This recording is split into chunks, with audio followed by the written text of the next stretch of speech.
क्या ये? कहां से आया?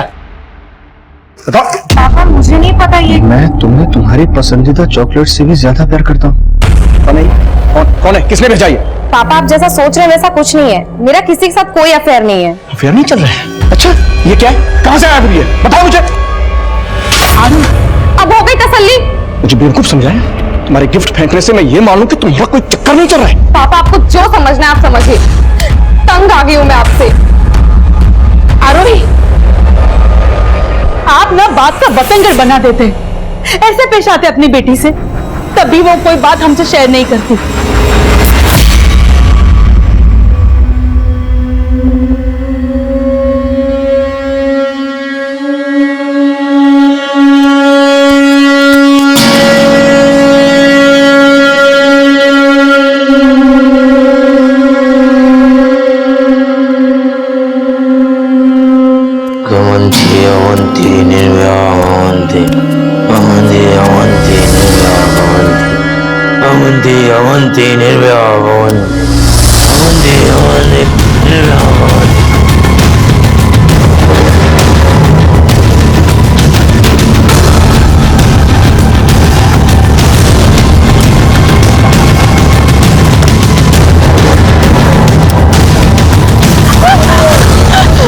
मुझसे गलती हो गई, मुझे माफ कर दो।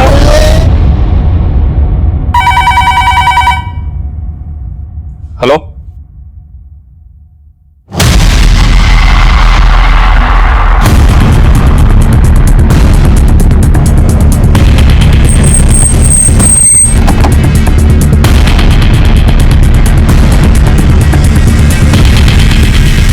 सर बहुत ब्रूटल मर्डर है सर। इसकी कंडीशन देखकर लग रहा है सर कि शायद इसके साथ रेप भी हुआ हो। सर इसके पास से आईडी, मोबाइल पास कुछ नहीं मिला। अब या तो इसको लूट के इरादे से टारगेट किया गया या फिर इसकी पहचान छिपाने के लिए ऐसा किया गया। इसकी पहचान पता करो, इसके फिंगरप्रिंट्स आधार कार्ड के डेटाबेस से मैच करो और बड़ी पोस्टमार्टम के लिए भिजवाओ। सर जिस बेनामी से लड़की को मारा गया है, किसी गहरी कोफ्त की बुआ रही है। कोफ्त मतलब सर? अगर हिंदुस्तानी लिटरेचर पढ़ा होता तो मालूम होता। कोफ्त मतलब ऐसी घृणा, ऐसी रंजिश जिसने किसी इंसान को भीतर तक छन्नी कर दिया, जैसे इस लड़की को छन्नी करके मारा गया।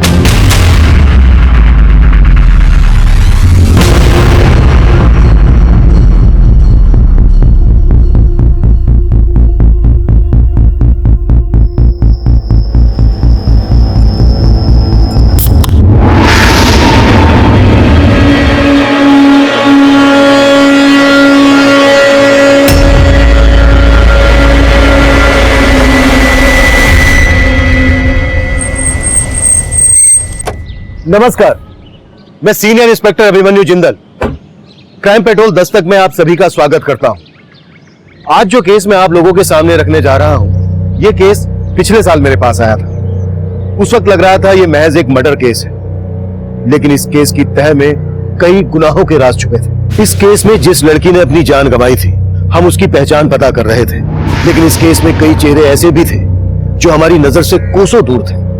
अफसोस ये था कि उस दूरी को तय करने के लिए हमें कई गुनाहों के अंजाम देखने थे, क्योंकि इस केस में कोई एक नहीं बल्कि कई विक्टिम थे।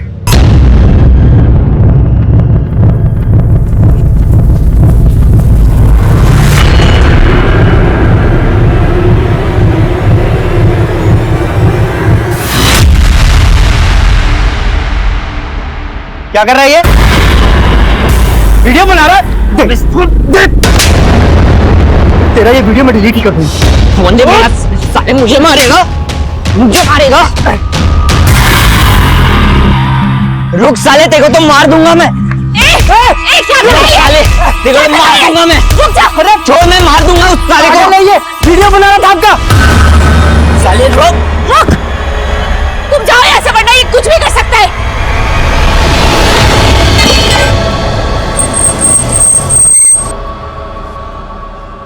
सर, जिस लड़की की लाश हमें नेहरू विहार के पास मिली थी, उसकी पहचान हो गई है। वो लड़की नेहरू विहार की थी।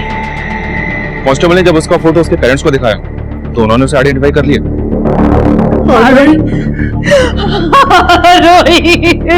उस लड़की का नाम आरोही है।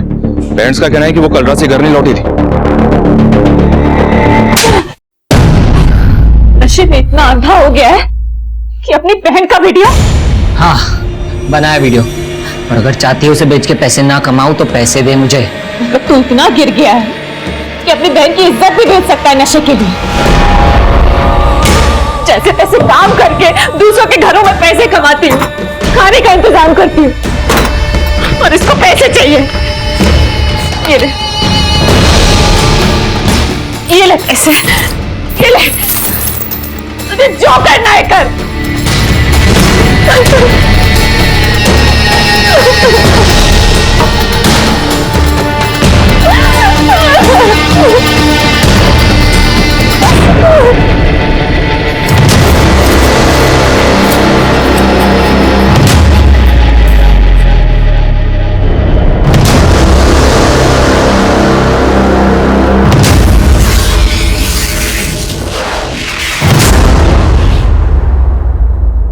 आप लोगों की या आरोही की किसी के साथ कोई दुश्मनी थी?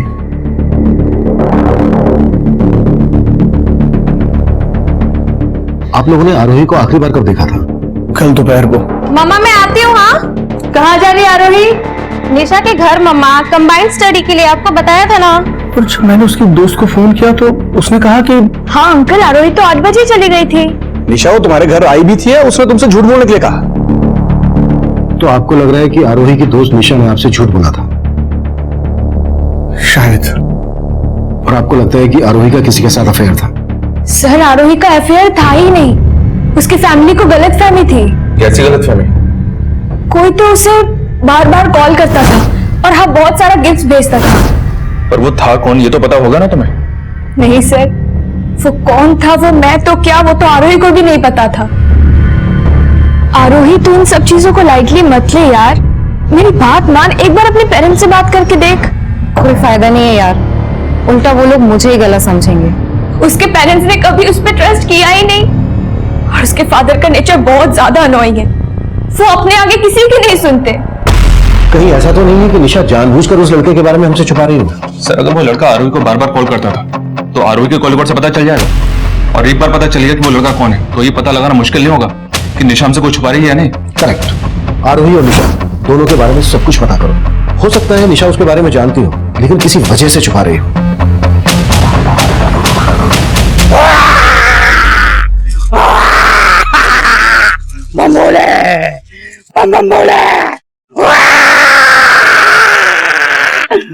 डर मुझसे। मैं डरता नहीं, मैं डराता हूँ। अरे क्या साले, क्या फर्जी बाबा बना फिरते हैं?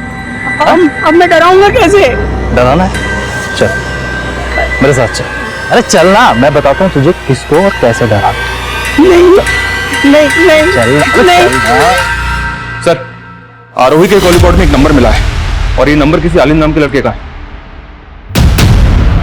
मतलब ये वही लड़का है जो बार बार आरोही को कॉल कर रहा था? जी सर, लेकिन सर निशा के कॉल रिकॉर्ड में आलिम का नंबर नहीं मिला और ये नंबर पलवल के एड्रेस पे रजिस्टर्ड है।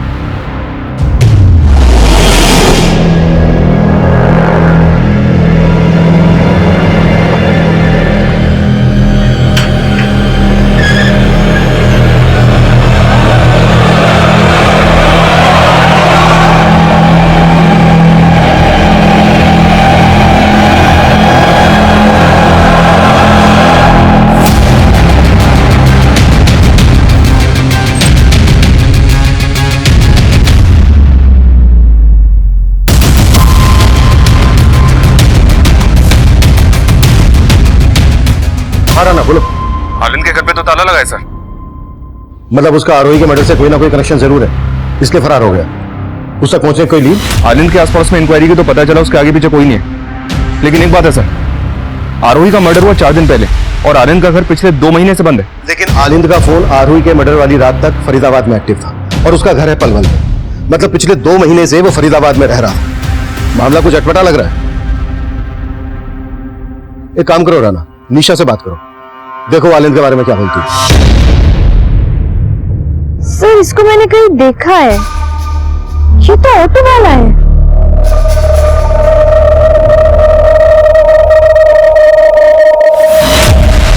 ऑटो वाला? हाँ, मैं और आरोही अक्सर इसके ऑटो से कॉलेज से घर आते थे। तो क्या इसने कभी आरोही के साथ कोई बदतमीजी नहीं सर, ऐसा तो कुछ भी नहीं था। वो तो ज्यादा कुछ बोलता भी नहीं था। हाँ, पर एक बात है, हम जब उसके ऑटो में होते थे ना, तो वो मिरर से हमें देखने की कोशिश करता था।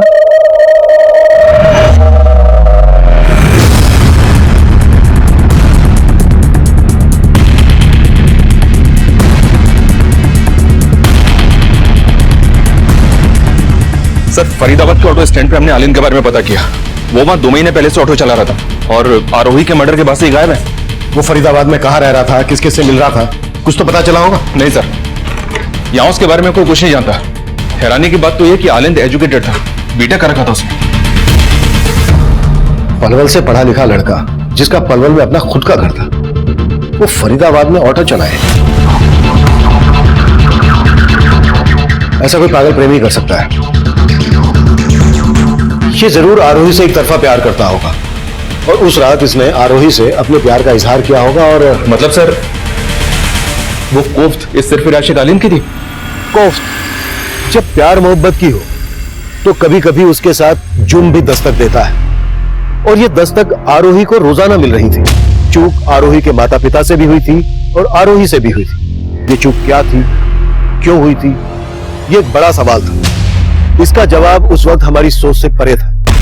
उस वक्त हम आलिंद को ढूंढ रहे थे और तभी एक साथ कई और अपराध इस केस की फहरिस्त में जुड़ने को तैयार खड़े थे।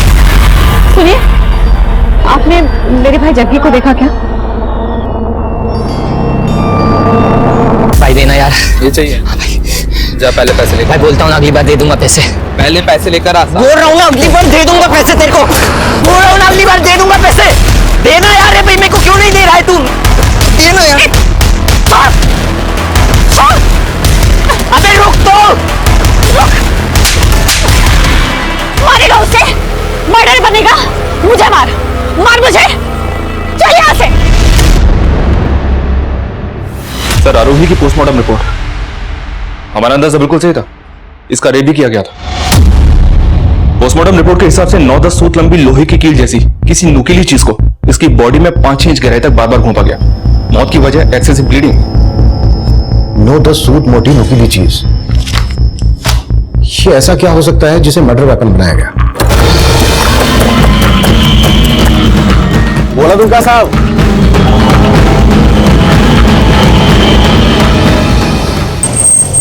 मजदूर लोगों का जरूरत है, दो कौन आएगा? साहब जो दिहाड़ी दोगे काम करूंगा। काम की बहुत जरूरत है साहब। एक बंदे को 2 लोग चाहिए था। साहब, 2 दिहाड़ी लोग चाहिए थे। साहब 2 दिहाड़ी दोगे सर, काम की बहुत जरूरत है साहब। काम चाहिए? तेरी हालत ना चौराहे पर भीख मांगने वाले जैसी हो रही है, तो मेरी बात मान, तेरी ये सारी मुश्किलें दूर हो जाएंगी। करना क्या होगा सर? अरे मैं बताता हूँ ना। अरे ओ छछुंदर, जल्दी दे 2 गिलास शरबत बना दे। 2 मिनट, एक ही। अरे मैं पिला रहा हूँ ना यार, मौज कर। ये देख रहा है, जल्दी करना। देख, मैं तेरी फटी किस्मत सिलने वाला हूं, लेकिन उससे पहले ना तुझे तेरी ये ईमानदारी और ये शराफत छोड़नी।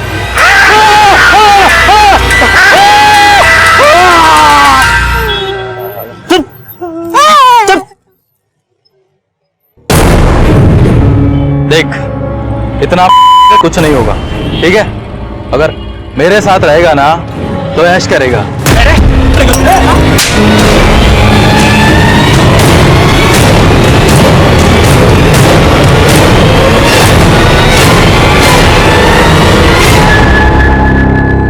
आरोही की बॉडी पर जिस मोटाई का घाव थे,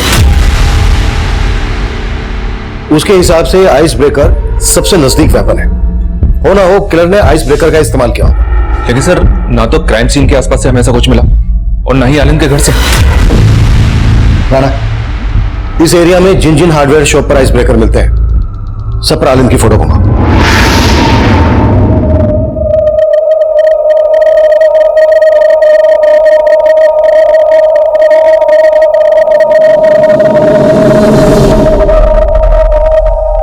ये झूठ मूठ का दुखी होने का नाटक मत कीजिए। सब आपका दोष है। आपने कभी मेरी आरोही पे भरोसा नहीं किया। जनाब, मैं मानता हूं मुझसे बहुत बड़ी गलती हो गई। गलती? अरे मेरी आरोही नहीं रही, और ये गलती नहीं गुनाह है। सिर्फ वो लड़के ने नहीं मारा मेरी आरोही को, उसकी मौत के जिम्मेदार आप भी हो। आप भी हो।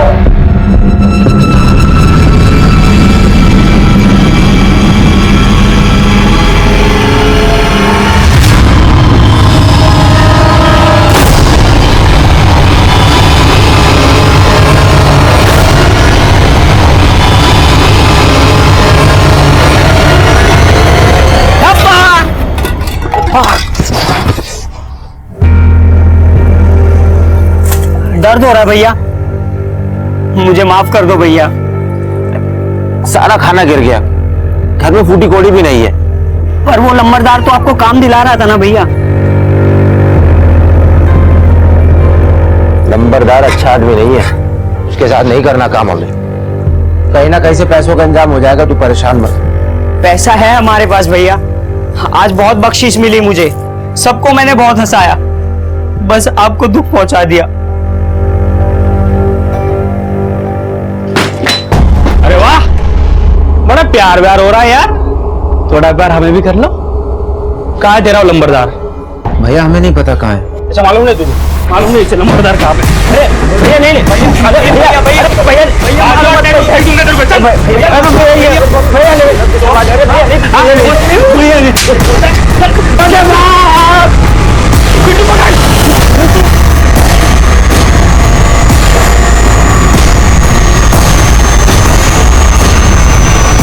डरो मत भैया, मैं हूं ना।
सर इसके पॉकेट में तो कुछ भी नहीं, लेकिन मारने का तरीका सेम है जैसे आरोही को मारा गया।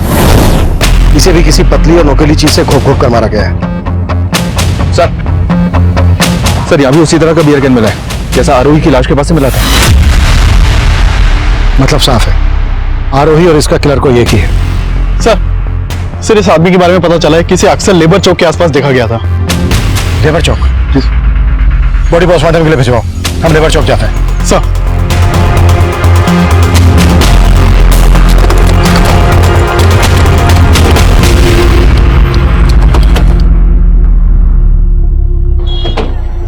देखो आसपास पता करो, कोई जानता है क्या? इसको पहचानते हो क्या?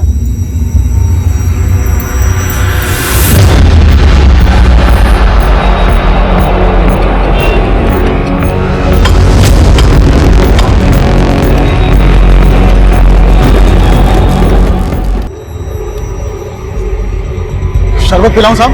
नहीं। इसको जानता है? हाँ साहब, ये तो लंबरदार है। लंबरदार? हाँ, लोग इसको यही बुलाते हैं, इसका असली नाम तो हमको नहीं मालूम है। इसके बारे में कुछ और जानता है? ये कहाँ रहता था, इसका कोई दोस्त रिश्तेदार? इतना तो मैं इसको नहीं जानता साहब। हाँ, लेकिन कुछ दिन पहले ये आदमी यहाँ आया था और इसके साथ एक और लड़का था, यहाँ खड़ा था वो। फिर बीच में एक बहरूपिया आया, वो डराने लगा सबको। फिर दो लोग आए और मारने लगे इनको। अच्छा, लंबरदार के पीछे जो दो लोग भागे थे वो कौन थे? नहीं साहब, इतना तो मुझे नहीं मालूम, और लंबरदार के बारे में साहब इससे ज्यादा मैं कुछ नहीं जानता। साहब ये वही बहरूपिया है साहब, ये वही है साहब। रोज इधर आ। पकड़ो इसको। जाओ उधर जाओ।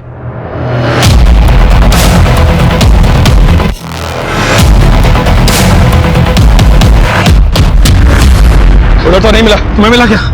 नहीं साहब, हाथ नहीं लगा, पता नहीं कहाँ गायब हो गया। राणा, इस बेरुपिया का हमारे लिए मिलना बहुत जरूरी है। इसे हमें देखते ही भागना शुरू कर दिया था। मुझे लगता है लंबरदार के मर्डर से इसका कोई ना कोई कनेक्शन जरूर है। और पता करो आरोही और अलन से इसका कोई कनेक्शन है क्या? हेलो हेलो हेलो, मैं आरोही की फ्रेंड निशा बोल रही हूँ। हाँ निशा बोलो। सर, मेरी जान खतरे में है, मैं आपसे मिलना चाहती हूँ। सर, यही वो जगह है। मैं कल रात उधर से आ रही थी तो कोई मेरा पीछा कर रहा था, फिर अचानक किसी ने मेरी तरफ बियर की कैन फेंकी।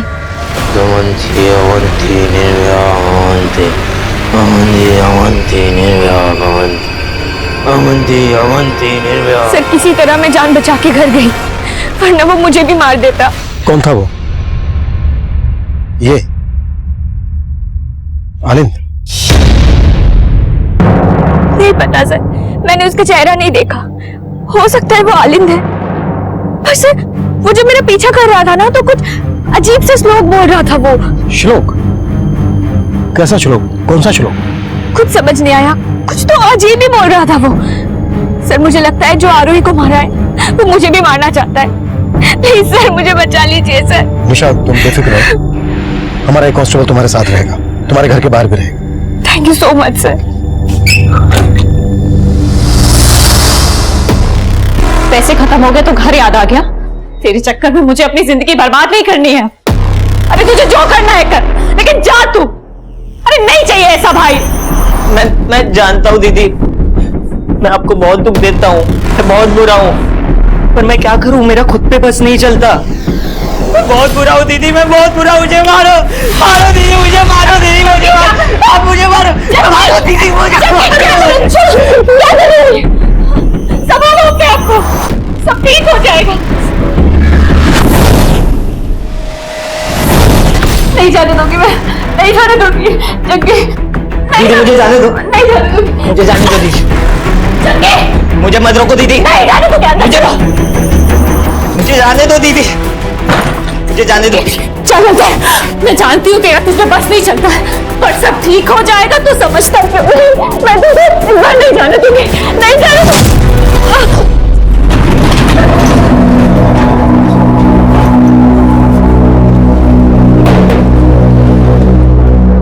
क्या जरूरत थी पुलिस को देखकर भागने की?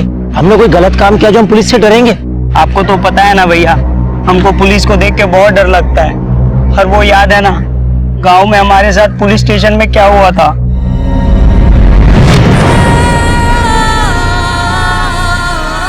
दीदी मुझे माफ कर दो, मुझे माफ कर दो दीदी, गलती हो गई तो मुझे माफ कर दो दीदी, मुझे माफ कर दो दीदी, मुझे माफ कर दो, मुझे माफ कर दो दीदी, मुझे माफ कर दो, मुझे माफ कर दो दीदी, मुझे माफ कर दो। क्यों मार रहा है?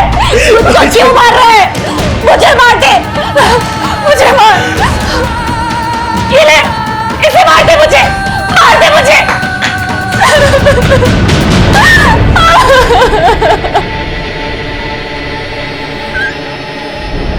सर, हार्डवेयर की कई दुकानों में पता किया मैंने, आनंद ने कहीं से भी आइस ब्रेकर नहीं खरीदा था। सर, गोले वाले ने ये बहरूपिया और ये दूसरे आदमी का स्केच बनवाया है जो लंबरदार के साथ थे। लेकिन सर, गोले वाले को उन दोनों आदमियों का चेहरा ठीक से याद नहीं है जिन्होंने लंबरदार के ऊपर अटैक किया था। ये आदमी और ये बेरुपिया दोनों के स्केचेस सर्कुलेट करो, कैसे भी करके पता लगाओ इनके बारे में और आनंद के बारे में भी। सर,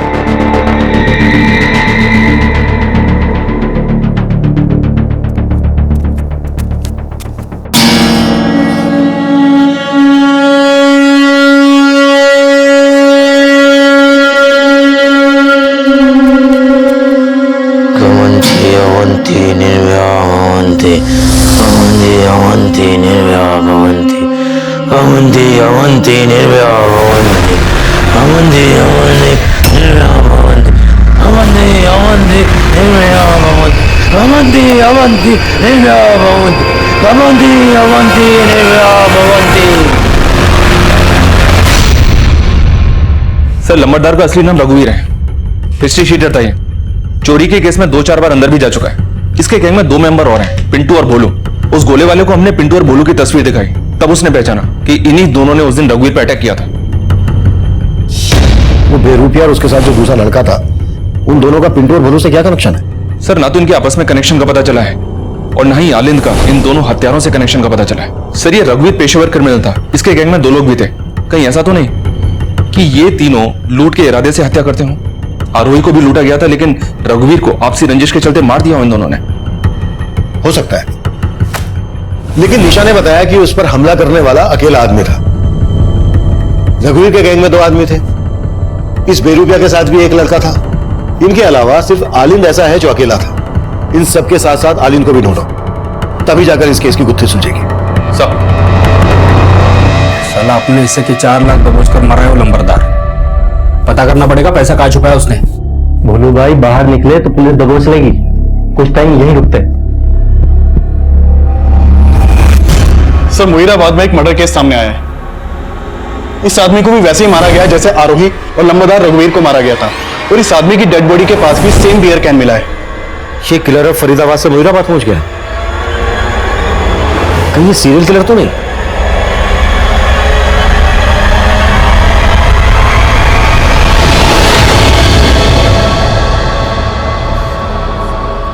राणा सर, इन तीनों मर्डर्स में एक चीज कॉमन है। क्या सर? ये देखो, इन तीनों के पैर में काला धागा बंधा है। ये बात हमने पहले नोटिस नहीं की। इसका मतलब किलर विक्टिम्स के पैर में पर्पसली काला धागा बांधता है। करेक्ट। इन तीनों मर्डर्स का किसी ना किसी तंत्र से कनेक्शन जरूर है। हो सकता है तीनों विक्टिम्स का किसी तांत्रिक के आना जाना हो। सना, एक काम करो, आरोही के पेरेंट्स से फिर से बात करो और पता करो कि आरोही का या उनका किसी तांत्रिक से कोई कनेक्शन है क्या।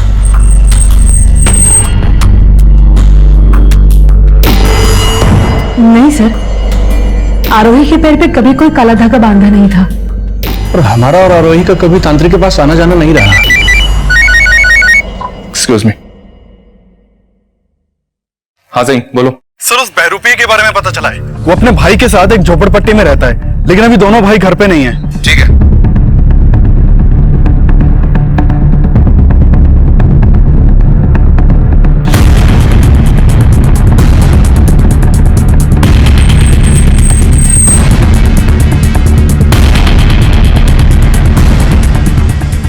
काफी तोड़फोड़ हुई है। हाँ सर, आसपास के लोगों से पूछताछ की। उन्होंने बताया कि कुछ दिन पहले रघुवीर के आदमी ने दोनों भैया को जान से मारने की कोशिश भी की थी। सर, उसके बाद से ये दोनों भाई कहाँ गायब हैं किसी को कुछ मालूम नहीं है। और सर, एक और बात पता चली है, इन दोनों भाइयों के यहाँ एक प्रोस्टिट्यूट का भी आना जाना था। उस प्रोस्टिट्यूट को मैंने थाने बुलवा लिया है। साहब, अगर कुछ पूछना था तो वहीं पूछ लेते, यहाँ बुलाने की क्या जरूरत थी? जो पूछा गया है उसका जवाब दो। हाँ साहब, मैं जाती थी उस लड़के के पास, लेकिन वो लड़का था भी कि नहीं, ये मुझको डाउट है। तुम उस बेरूपिया की बात कर रही हो? हाँ साहब, एकदम नौटंकी था वो। पैसा देता था मुझे, लेकिन मेरे साथ ही नहीं सोता था। ये कपड़ा नहीं, तुमको पैसा दिया ना, अब तुम पूरी रात मेरा कर्तव्य देखोगी। हाँ साहब, वो नाच नाच के मुझे अजीब अजीब से कर्तव्य दिखाता था, लेकिन उसका भाई चुपचाप बाहर बैठा रहता था। सुन बे, तेरे भाई ने तो कुछ नहीं किया, तू करेगा क्या? और वैसे भी रात भर तो अरे अतरंगी थे दोनों भाई।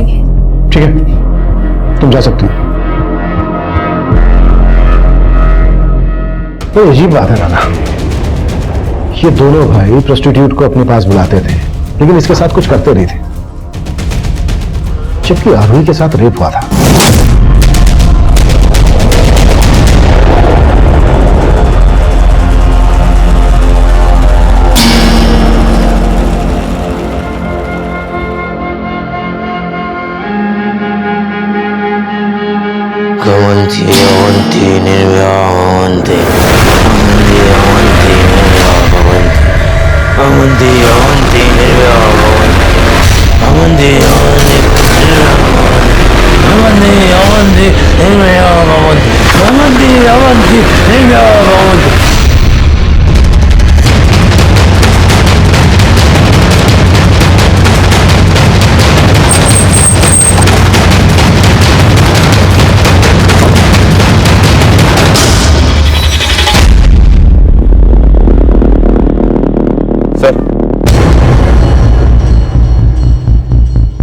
पहले तो मर्डर फरीदाबाद में, पिछला मर्डर मुरादाबाद में, और अभी एक मर्डर पलवल में। मोडस ऑपरेंडी भी सेम ही है सर। बॉडी के पास बियर की गेंद और पैर में काला धागा बंधा है।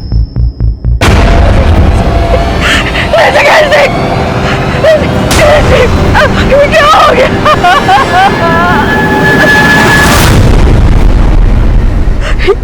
ये मेरे पति है। वो अक्सर रात को लेट घर आते हैं। आपके पति की किसी के साथ कोई दुश्मनी थी? नहीं। आपके पति की तरह कई और लोगों की भी मर्डर हुए हैं, जिनमें ये हमारे सस्पेक्ट हैं।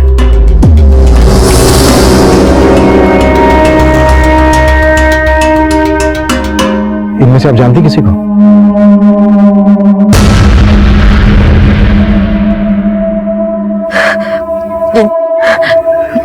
नहीं सर।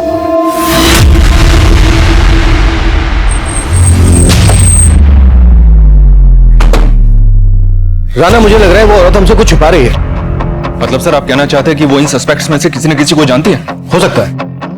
आई थिंक वो किसी डर की वजह से छुपा रही है। उस औरत और उसके पति के बारे में सब कुछ पता करो। सर ऋषि केस के मर्डर से पहले तक हम ये मानकर चल रहे थे कि ये केस किसी सीरियल किलर से जुड़ा था, जिसमें तंत्र मंत्र, प्यार मोहब्बत सब एंगल्स नजर आ रहे थे। पर उन हत्याओं के पीछे एक कोफ्त, एक रंज थी, और ये कोफ्त और ये रंज किसकी थी ये हम उस वक्त नहीं समझ पा रहे थे। साइको लवर आलिंद, बेरुपिया रंजीत, उसका भाई कौशल, हिस्ट्री शीटर रघुवीर के आदमी, हम सबको ढूंढ रहे थे। लेकिन उन हत्याओं का मकसद क्या था, उन्हें अंजाम तक पहुंचाने वाला कौन था, ये तब एक बड़ा सवाल बना हुआ था।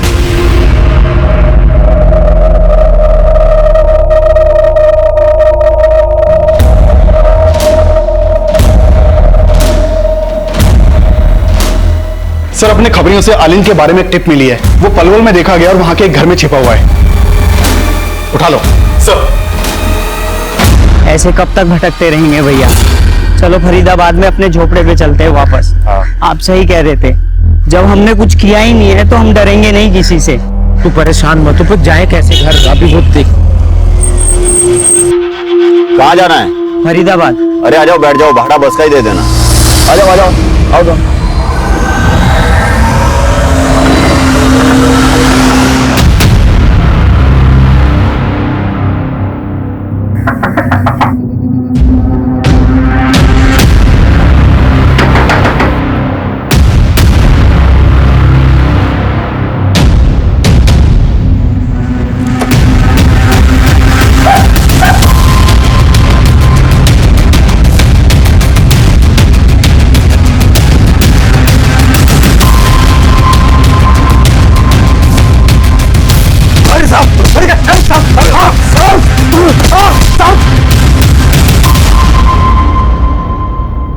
तूने मेरी समझ में नहीं आ रहा है। तूने बीटेक किया, बीटेक करने के बाद रिक्शा चलाने लगा, और ये मंत्र मंत्र कहां से सीखा तूने? कौन सा मंत्र साहब? अब बोल। मैं तो आरोही के लिए पागल था साहब। उसको देखने के लिए ऑटो चलाने लगा, उसको फोन करके गिफ्ट देख के उसका हाँ का इंतजार करता था साहब। लेकिन वो सब डर गया था साहब, डर गया था। मैं जानता था कि आप लोग मुझे ही पकड़ोगे, लेकिन मैंने मर्डर नहीं किया साहब।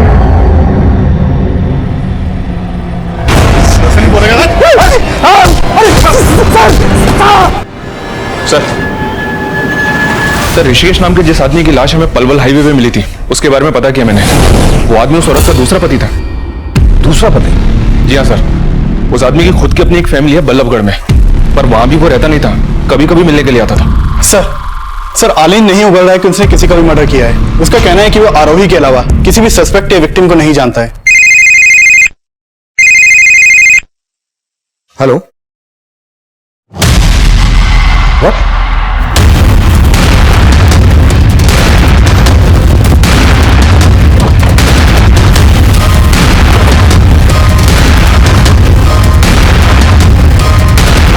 सर ये देखिए, ये तो वही बेरुपिया लग रहा है, और ये भी उसी मोडस ऑपरेंडी से मारा गया है।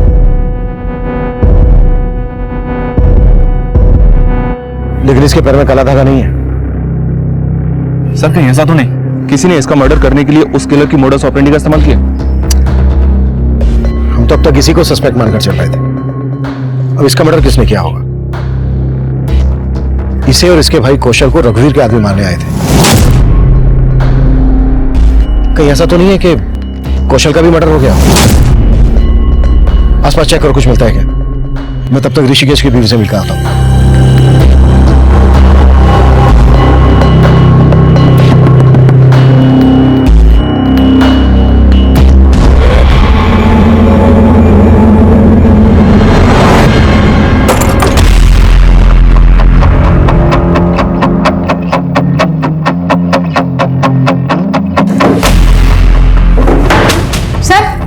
ये देखिए सर जो औरत इस घर में रहती थी वो ऋषिकेश के मर्डर के बाद से ही गायब है, और पड़ोसियों से पता चला है कि वो बहरूपिया और उसका भाई दोनों यहाँ आए थे। वो दोनों इस औरत से मिलने ही आए थे। क्या कनेक्शन हो सकता है दोनों का इस औरत से? सर लोगों को उन दोनों के बारे में कुछ पता नहीं है। ये आदमी इस औरत का पहला पति होगा और ये दोनों इसके बच्चे। रतन फोटो स्टूडियो, बल्लभगढ़ का एड्रेस है। तू वहां नहीं है, तू आयत है टायत, तेरे पास नहीं आना चाहिए था। मैं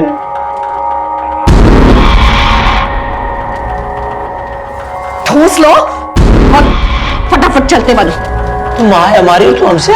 मां नहीं हूं मैं तुम्हारी, तुम दोनों मेरे दुश्मन हो, दुश्मन। फटाफट खा के निकलो यहां से। नहीं जाएंगे जब तक हम तेरे उस नए पति से नहीं मिल लेते। तेरी वजह से ऋषिकेश जी, तेरा छोटा बेटा भी तो मरा है वहां।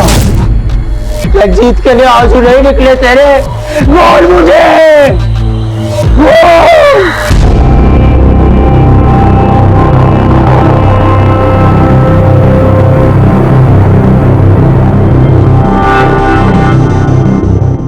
सुनो जी साहब। ये होशियार का घर है ना? हाँ साहब, घर तो यही है, लेकिन उसका तो काफी टाइम पहले मर्डर हो गया था।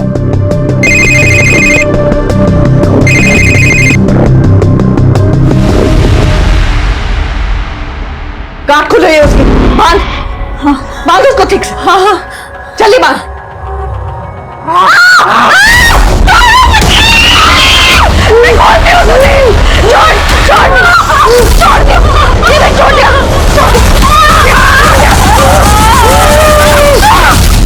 साहब यही है रश्मि का घर।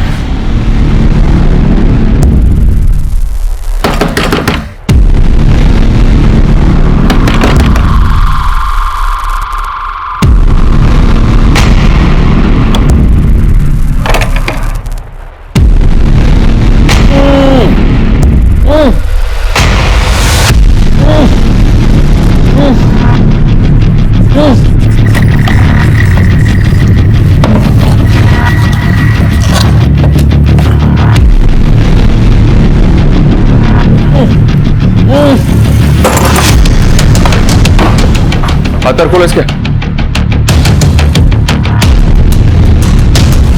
किसने बांधा तुम्हें? हाँ मेरी बहन। बहन कौन? रश्मि? हाँ साहब। कहाँ है वो?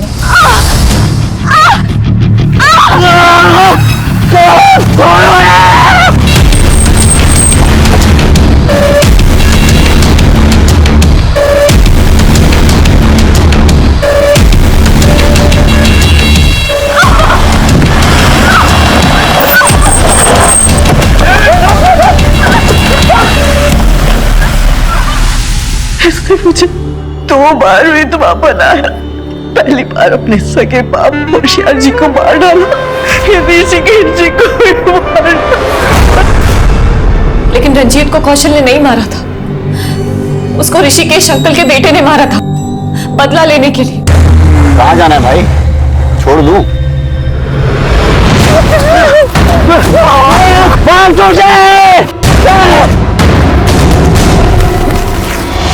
वो कौशल को भी मारना चाहता था सर, लेकिन कौशल किसी तरह से बच गया और मेरे पास आ गया। कौशल और उसके परिवार से रिश्ता क्या है तुम्हारा? सर हम दोनों बचपन के दोस्त हैं। मुझे नहीं पता था सर कि वो रंजीत के लिए इतने सारे लोगों को मार देगा। रंजीत के लिए? और मैंने रंजीत के लिए अपने बाप को मारा था, मैंने उस लड़की को भी मारा। उसने और उसके दोस्त ने मेरे भाई को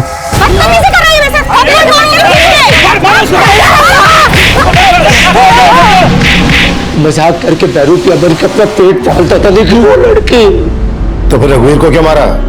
रघुवीर के गैंग के लोग उससे अपना हिस्सा चाहते थे, उसने सबका हिस्सा मार लिया और उसके गैंग के लोग हमारे घर में आकर हम दोनों को मारने लगे। हम वहां से जैसे तैसे करके भाग और हम जाकर रघुवीर के घर में छिप गए। हम दोनों उसके घर में छुप तो गए, लेकिन मेरे अंदर आग जल रही थी, तो मैं अपने अंदर की आग बुझाने के लिए उस लड़की को मारने चला गया और वो बच गई। मैं वापस रघुवीर के घर आया तो देखा मुईराबाद में मैंने जिस आदमी को मारा, ये वही आदमी था जिसने बचपन में पुलिस स्टेशन में मेरे भाई की चड्डी उतारी थी। ये अंदर से भी लौंडिया तो नहीं है, देखा जाएगा। और फिर मैंने अपने सौतेले बाप को भी मार दिया। उसकी वजह से हमारी माँ हमें छोड़कर चली गई थी और उस दिन उसने हम दोनों को जलील भी किया था। खाना क्यों दिया कुत्तों को? फिर मेरे सौतेले भाई ने अपने बाप का बदला लेने के लिए मेरे भाई रंजीत को मार दिया। ये बोल, सबके पैर में जो काला धागा बंधा होता था, उसका क्या चक्कर है? साहब, वो धागे मैंने ही बांधे हैं। जब मैं छोटा था ना, तो मैंने अपने बाप को मार दिया था, तो मुझे एक बाबा ने प्रायश्चित कराया और बोला तू किसी का भी खून करेगा ना तो बस ये मंत्र पढ़ देना,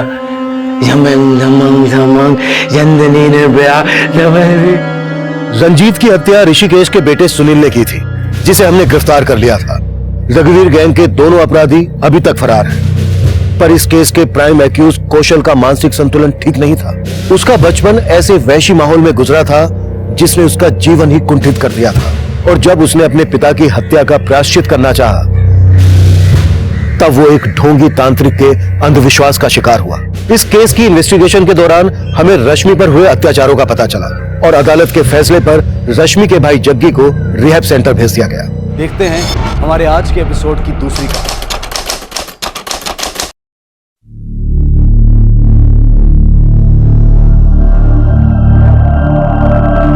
सबा, मेरा पर्स और चाबी दो। हिना, ये लो बेटा प्रसाद। ख्याल रखना, ठीक है।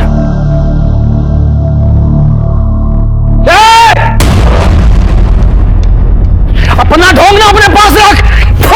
फेंक इसको, फेंक। आज के बाद ना मेरी बच्ची को आग उठा के भी देखा है। शर्म नहीं आती? अब कैसे बात करते हुए? कमीज तुम्हारी बीवी को नहीं है, पहले तो तुझे काफिर बना दिया, अब मेरी बच्ची के पीछे पड़ी है। जबान संभाल के बात करो, वरना क्या? असलम, तमीज से। भाई है वो तुम्हारा। वाह, और ये तो चचेरे भाई है, आप तो मेरे सगे भाई है। आप कुछ क्यों नहीं कहते? कहने लायक छोड़ा है तुमने, छोड़ा है कहने लायक। तुम्हें तुम्हारी बीवी को समझाना चाहिए, ये छोटी सी बच्ची को ये सब। अरे गलती हो गया मुझसे, ऐसे जान लोगों के बीच में रहना सबसे बड़ी गलती है मेरी। तो निकल ना, तू निकल यहाँ से। और तुझे देख के ना मेरा खून खौलता है, खून। ख्याल रखना कहीं ये खून हमेशा के लिए ठंडा ना हो जाए। हिना, बेटा अच्छे से साफ करो, ऐसे ऐसे चाची। हाँ मेरा बच्चा। सलाम चाचू। हिना, तुम अपना काम करो बेटा।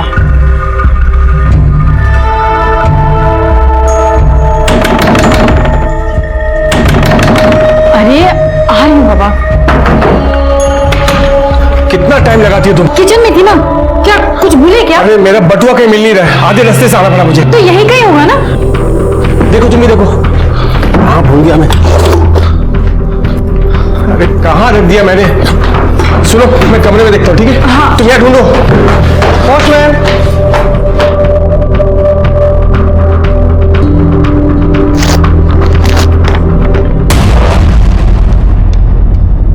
ज्योति, बटुआ घर में नहीं है, लगता किसी ने मार लिया। क्या हुआ? क्या ये? तुम्हारा डेथ सर्टिफिकेट।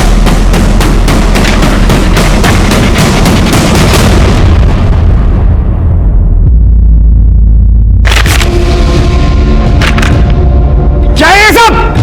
हाँ? किसने किया ये सब? मुझे डेथ सर्टिफिकेट भेज दो, मुझे। अल्लाह करे तुम सबको दोजख नसीब हो। छोड़ूंगा नहीं किसी को मैं, एक एक को देख लूंगा, छोड़ूंगा नहीं।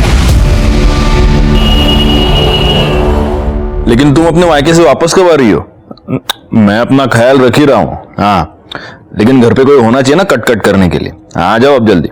चलो चलो, रखो phone. Bye bye bye bye. Sir, एक आदमी आया है अपना ही डेथ सर्टिफिकेट लेके। क्या? साहब देखिए साहब, किसी ने मेरे नाम का डेथ सर्टिफिकेट भेजा है साहब।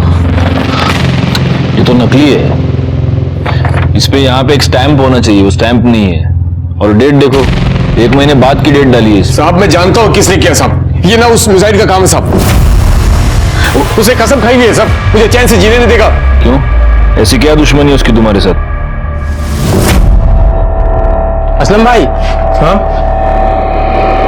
आप अंदर नहीं जा सकते हैं। अंदर नहीं जा सकता मतलब? मुजाहिद भाई ने मना किया है। क्या? आपको अंदर ना आने दो। अरे समझा करिए।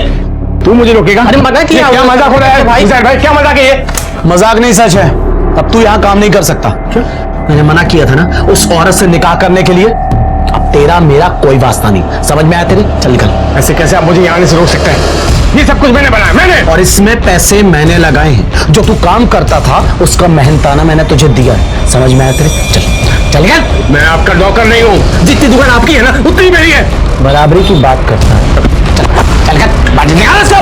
चल, ये अच्छा नहीं कर रहा हूँ। अरे साहब बोला बोल रहा हूँ मैं। चल चल बाहर। सब जब से मैंने ज्योति से निकाह किया, जबरदस्ती का पकड़ ले रहा मुझसे, और तो मेरा किसी बटवा मार लिया साहब। तो उसकी कंप्लेंट लिखवाई है? नहीं सर, देखिए साहब, पहले बटवा फिर ये डेथ सर्टिफिकेट, ये वो कह रहा साहब। सर ये माटुंगा पोस्ट ऑफिस से पोस्ट किया गया। साहब मैं कह रहा हूँ साहब, ये उस मुजाहिद का काम है साहब। ये उसका धमकी देने का तरीका है साहब, मैं बोल रहा हूँ। आपको लगता है आपकी जान को खतरा है? तो और क्या साहब? मतलब हो भी सकता है साहब। कंप्लेंट लिखवानी है उसके खिलाफ? हाँ साहब। गायकवाड़, तकरार नंदनगंज, जाइए जाइए। नमस्कार, मैं senior inspector Rajesh Jadhav, crime petrol Dastak के आज के इस भाग में आप सबका स्वागत करता हूं। मेरे पुलिस करियर में मैंने कई तरह के केसेस सॉल्व किए हैं, लेकिन ऐसा पहली बार हुआ था कि एक इंसान अपना ही डेथ सर्टिफिकेट लेके मेरे पास आया था। असलम बहुत ही परेशान था और परेशान होने की सारी वजहें उसके पास थी। क्या ये एक मजाक था या फिर एक धमकी या होने वाले अपराध की दस्तक? जब यह केस मेरे पास आया तब मैं नायगांव पुलिस स्टेशन में पोस्टेड था और इस केस को सुलझाने की जितनी कोशिश हम कर रहे थे, ये केस उतना ही उलझता चला जा रहा था। सर माटुंगा पोस्ट ऑफिस से कोई इन्फॉर्मेशन नहीं मिल पाई। बाहर जहां पोस्ट बॉक्स है वहां पे कोई सीसीटीवी कैमरा है नहीं, और वहां काफी लोग आते जाते हैं, तो किसी ने ध्यान नहीं दिया। उस मुजाहिर के बारे में कुछ पता चला? सर उसके घर गए थे, उसकी बीवी ने कहा कि वो वडोदरा गया हुआ है। वडोदरा? नमस्कार, नायगांव पुलिस स्टेशन। क्या आप कौन बोल रहे हैं? हेलो हेलो बोलिए।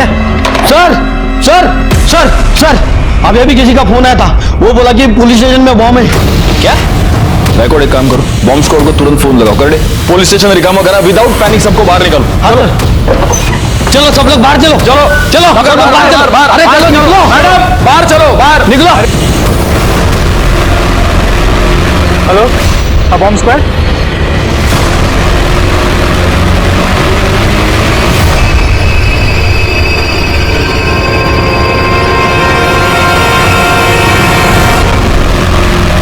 सर अंदर कोई बम नहीं है। Thank you. गायकवाड़, पता करो ये फोन किस नंबर से आया था।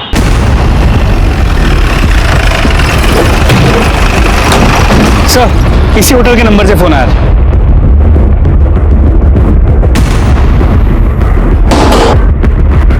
या काउंटर पे तुम बैठते हो? जी कहिए। यहां से पुलिस स्टेशन पे कॉल तूने किया था? नहीं साहब, ये रेस्टोरेंट तो मेरे भाईजान का है, गले पर वही बैठते हैं, मैं तो बस आता जाता रहता हूँ। कौन है भाईजान? बुलाओ। कौन है सजाद? हाँ अरे सर, आप लोग यहाँ पर? ये रेस्टोरेंट तुम्हारा है? जी सर। तो हमारे पुलिस स्टेशन पे बॉम्ब का झूठा कॉल तुमने किया था? नहीं सर, हाँ वो बॉम्ब नहीं सर, बिल्कुल नहीं। या काउंटर पे तुम नहीं बैठे थे? हम मैं ही था काउंटर में, लेकिन मतलब मैं रहता हूँ काउंटर में, लेकिन आता जाता रहता हूँ सर, अंदर काम रहता है कभी कभी, मैं मतलब। यहाँ पे सीसीटीवी कैमरा नहीं है? सब रेस्टोरेंट नया नया खुलवाया ना सब, तो अभी लगवाया नहीं है। गायकवाड़, जोन चला सर ऐसे सर मैंने कुछ नहीं किया। ऐसे आप हमारा सबूत निकालो।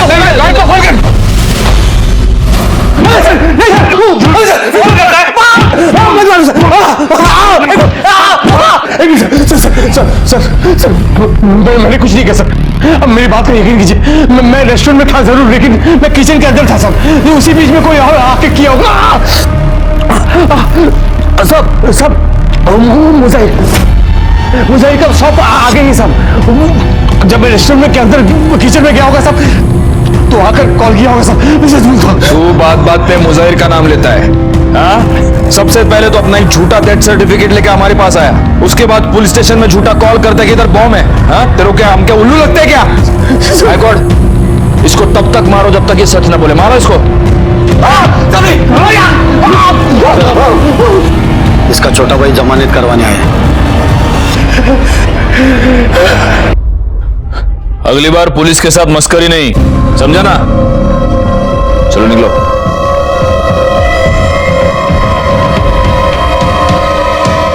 गायकवाड़, वो मुजाहिर तो यहां है ही नहीं, फिर भी असलम बार बार उसका नाम क्यों ले रहा है? जरा कंफर्म करो वो मुजाहिर बाहर है या नहीं। अम्मी, मैंने पूरा पार्ट प्लान कर लिया। अब मैं खेलने जाऊं? ठीक है जाओ, पर जल्दी आना, ठीक है? सब आप मुजाहिर, आपको बताया तो था कि वो बड़ोदरा गए हैं। हमें आपके घर की तलाशी लेनी है। आप ऐसी तलाशी नहीं ले सकते। Search warrant. और पूरा घर चेक करो। सर सब क्या हुआ? भाभी देखिए ना, ये घर की तलाशी ले रहे हैं और बार बार इन्हीं के बारे में पूछ रहे हैं। सर वो घर में नहीं है। मुजाहिर का नंबर दो। नंबर क्या? बोलो नंबर। सर मुजाहिर की बीवी का कहना है कि वो बड़ौदा गया है, और जब परसों मुजाहिर का फोन स्विच ऑफ हुआ था, उसकी मोबाइल की लोकेशन मुंबई की थी। बीवी कह रही है कि वो बड़ौदा गया है और मोबाइल की लोकेशन मुंबई में थी। कहीं सच में ये मुजाहिर असलम को फंसाने की कोशिश तो नहीं कर रहा?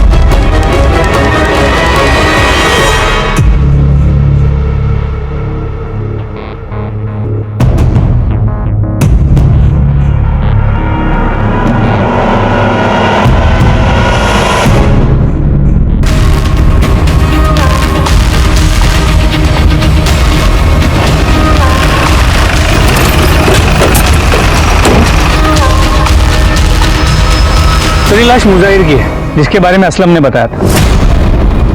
क्या? जी सर, इसके पॉकेट से इसका ये फोन भी मिला।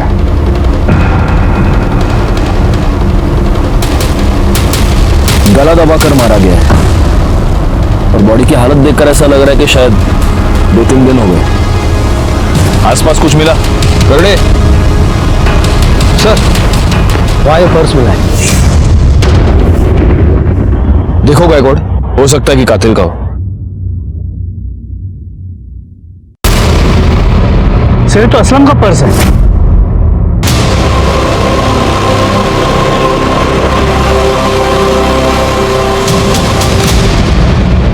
अरे वो सिवैया बनाई थी, हिना को बहुत पसंद है ना, इसलिए। तुझे क्या हुआ? तू इतनी परेशान क्यों है? अरे कुछ समझ नहीं आ रहा है। एक तो इनका फोन नहीं लग रहा है और बार बार पुलिस भी चक्कर लगा रही है। तू परेशान मत हो, कर देंगे वो फोन।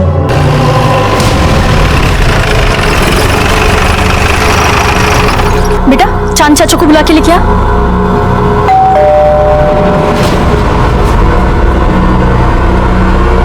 क्या बात है सर? ये वॉलेट तुम्हारा है? जी मेरा ही है सर, शुक्रिया। कहाँ मिला आपको सर? मुजाहिर अंसारी की लाश के पास।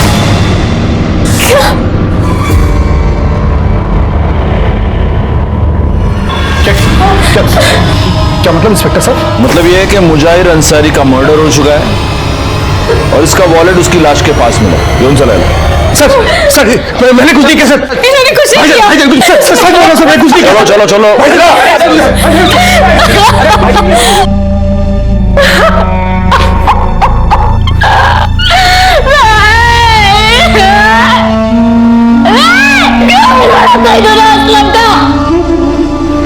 अपने भाई की जान मेरी और उसे कभी माफ नहीं करेगा। मैंने कुछ नहीं किया साहब। तो तेरा वॉलेट उसकी लाश के पास क्या टहलने गया था? आपको तो पता है मैं वॉलेट की चोरी की रिपोर्ट लिखवाने आया था यहाँ पर। कोई मुझे फंसा रहा, पहले वो डेथ सर्टिफिकेट, फिर बॉम्ब का झूठा कॉल, कोई मेरे खिलाफ साजिश कर रहा साहब। सब चांद भाईजान ये सब कर रहे हैं साहब, मुझे लग रहा है। अच्छा, इतने दिनों से तू मुजाहिर का नाम लेकर रो रहा था, अब चांद भाईजान। मैं तुझे बताता हूँ हुआ क्या। तूने मुजाहिर का मर्डर कर दिया, लेकिन गलती से तेरा वॉलेट वहां पर छूट गया और ये बात तुझे रियलाइज हुई। तब तूने एक प्लान बनाया, तूने अपने ही नाम का एक झूठा डेथ सर्टिफिकेट खुद को पोस्ट किया और फिर तू हमारे पास आया डेथ सर्टिफिकेट और खोए हुए वॉलेट की कंप्लेंट लेकर। और उसके बाद तूने बॉम्ब का झूठा कॉल भी किया। आप लोगों ने इतना मुझे मारा, अब खुद को मार खाने के लिए खुद को क्यों फंसाऊंगा साहब? अरे मार खाया, लेकिन खून के इल्जाम से तो तू बच जाता। ऐसा है ना, बहुत शाना है तू असलम। तू यही साबित करना चाहता था कि तुझे फंसाया जा रहा है। मेरी बात का यकीन कीजिए साहब, सच में मैंने कुछ नहीं किया। बोलेगा, तू सच बोलेगा। शिरके चौपाया ला। सर, मुझे की पीएम रिपोर्ट देखो जरा। सर, पहले तार से इसका गला खींचा गया, फिर ईंट जैसी किसी चीज से इसके सर पे वार किया गया, जिसकी वजह से इसकी मौत हो। इस मुजाहिर की दुकान कहां पर? परेरा मार्केट। एक काम करो, इसके दुकान से ये पता करो कि उस दिन ये कहां जाने वाला था, किससे मिलने वाला था, इसकी किसी के साथ कोई दुश्मनी थी क्या? और एक और काम करो गायकवाड़, असलम और मुजाहिर दोनों की कॉल लोकेशन निकालो और उस चांद के बारे में भी पता करो। सर, तुम्हारे साहब कहाँ है? कुछ बता कर नहीं गए साहब, बोले कि 10-12 दिनों के लिए कहीं जा रहा हूँ, तब तक दुकान संभाल लो। तुम्हारे मुजाहिर साहब और असलम, इन दोनों के बीच झगड़ा था ना? हाँ साहब, असलम भाईजान के साथ तो पंगा था ही, इधर चांद भाई के साथ भी कुछ सही नहीं चल रहा था। चांद के साथ? हाँ साहब, मुजाहिर भाई के जाने के 2 रोज पहले चांद भाई यहाँ पर आए थे। बस चांद भाई, एक सौदा पक्का हो जाए फिर तो चांदी ही चांदी है। अरे इंशाल्लाह मेरे भाई, जैसा सोच रहे हो बिल्कुल वैसा ही होगा। भाईजान, परसों माल लेने जा रहा हूँ, तो कुछ पैसों की जरूरत है। देखिए, अभी तक मैंने कुछ कहा नहीं, इतने महीने हो गए, जो उधार था वो वापस कर दीजिए। कौन से पैसे मुजाहिर? जो आपने 5 लाख रुपए लिए थे वो। बेकार की बातें मत किया करो यार। कौन से पैसे हैं तुम्हारे 5 लाख? अरे जो 5 लाख रुपए आपने हमसे उधार लिए थे। अच्छा, 5 लाख। लेकिन भाई, असलम का भी तो तुम्हारी तरफ हिसाब निकलता है ना, तकरीबन 5 लाख रुपए। देखिए, मेरा और असलम का हिसाब अलग है। अलग कैसे हो सकता है भाई? सगा भाई है मेरा, और पैसे का हिसाब अलग अलग। देखिए, आपकी और असलम की भी दूरी बनती ना। यहाँ देखो, सगा भाई है मेरा, खून का रिश्ता है, नहीं बनती से क्या मतलब? और वैसे भी देखो, तुम उसके पैसे दे दो, मैं तुम्हारे पैसे दे देता हूँ। लेकिन मुजाहिर की फैमिली और चांद की फैमिली तो मिलजुल कर रहते हैं। हाँ, तो मुजाहिर भाई का चांद भाईजान के अलावा था ही कौन यहाँ? और वैसे भी वो महीने में 15 दिन तो गायब रहते थे। अब ऐसे में बीवी और बच्ची को एकदम से अकेला नहीं छोड़ सकते थे ना। सर, मुजाहिर और असलम के कॉल रिकॉर्ड्स। सर, मुजाहिर के नंबर पे पिछले कुछ दिनों से इस नंबर से रेगुलरली कॉल्स आ रहे हैं, और ये नंबर भी असलम के नाम पे ही रजिस्टर है, जो उसने कुछ ही दिनों पहले खरीदा, और फिलहाल ये नंबर स्विच ऑफ। सर, इसके अलावा असलम का ये जो पुराना नंबर है, असलम ने 1 महीने पहले इसकी एक डुप्लीकेट सिम बनवाई। और सर, इन दोनों मोबाइल की लोकेशन उसी एरिया की थी जहाँ से अभी मुजाहिर की लाश मिली। इसका मतलब ये पूरा कांड इस असलम ने किया है? सर, पॉसिबिलिटी तो है। सर, इसके अलावा जब हम मुजाहिर के शॉप में गए थे, तो उसके स्टाफ ने बताया कि चांद ने मुजाहिर से कुछ पैसे लिए थे, जो देने से इनकार कर रहा है। कौन से पैसे मुजाहिर? एक काम करो, इस चांद को बुलाओ, तब तक मैं असलम की खबर लेता हूँ। भाभी जान, बस चुप हो जाइए। शहजाद, तुम तो जानते हो ना कि हमारे पति ऐसा कुछ नहीं कर सकते, उन्हें बचा लो शहजाद। भाभी जान, सब ठीक हो जाए। शहजाद! ए शहजाद! वहां क्या गुस्सा हुआ? बाहर निकल। क्या भाई? कितनी बार समझाया है तुझे कि दूर रहे उससे? इस औरत का साया भी पड़ेगा ना हम पर, तो पूरा का पूरा खानदान खत्म हो जाएगा हमारा। भाईजान, बस भी कीजिए, इस वक्त तो आपको उनकी मदद करनी चाहिए। मुझे ज्यादा ज्ञान मत दे, मैं किसी कातिल की मदद नहीं कर सकता, चाहे वो मेरा भाई क्यों ना हो। असलम मेरा भी भाई है, आप उसकी मदद करें या ना करें, मैं जरूर करूंगा। दिमाग खराब मत कर मेरा। हेलो,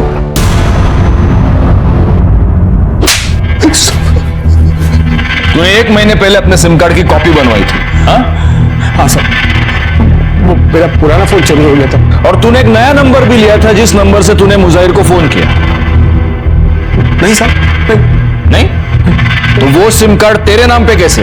वही तो साहब, मुझे खुद नहीं पता साहब कैसे। तुझे कुछ भी नहीं मालूम होता असलम?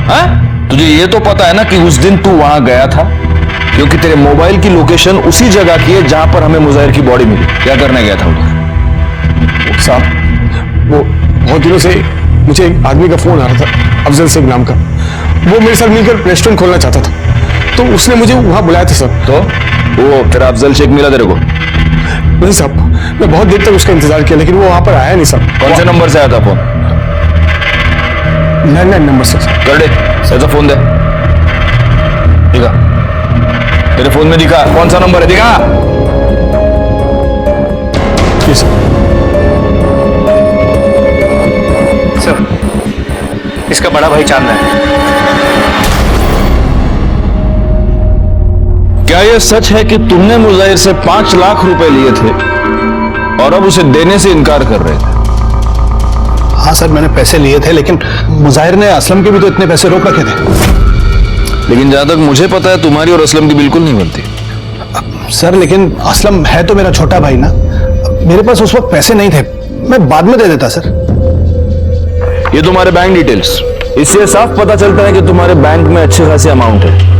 मतलब पैसे तो है लेकिन तुम्हारी देने की नीयत नहीं है। हा? नहीं ऐसी बात नहीं सर। वो कहीं ऐसा तो नहीं है कि मुजाहिर तुमसे पैसे मांग रहा था इसलिए तुमने उसको मार दिया? तुम ये जानते थे कि असलम और मुजाहिर की दुश्मनी है तो असलम फंस गया और तुम्हारे दोनों दुश्मन एक साथ रास्ते से हट गए। सर ये कैसी बहकी बातें कर रहे हैं आप? तुम पुलिस स्टेशन में बैठे हो।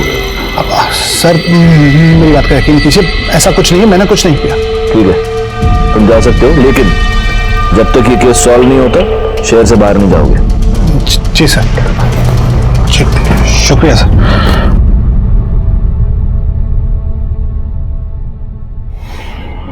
सर, असलम का छोटा बहू वाला है, उसकी जमानत करवाने। सब ठीक हो जाएगा, आप ज्यादा सोचिए मत।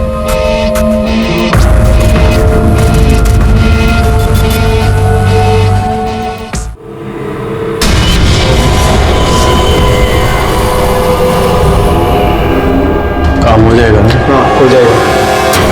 सुनो, मुझे थोड़ा टाइम लग जाएगा घर आने में। असलम, आज ना जल्दी आना, मैंने मंदिर में तुम्हारे नाम का हवन रखा है। अरे तुम क्यों इन सब चीजों में पड़ी हो? तुम देखो मेरी बात सुनो। अरे ऐसा कुछ नहीं है।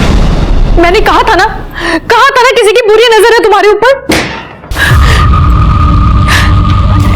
देखिए, मैंने ही बुलाया आप लोगों को, कोई मारना चाहता ही नहीं और आप लोग इन्हीं पे शक कर रहे हो।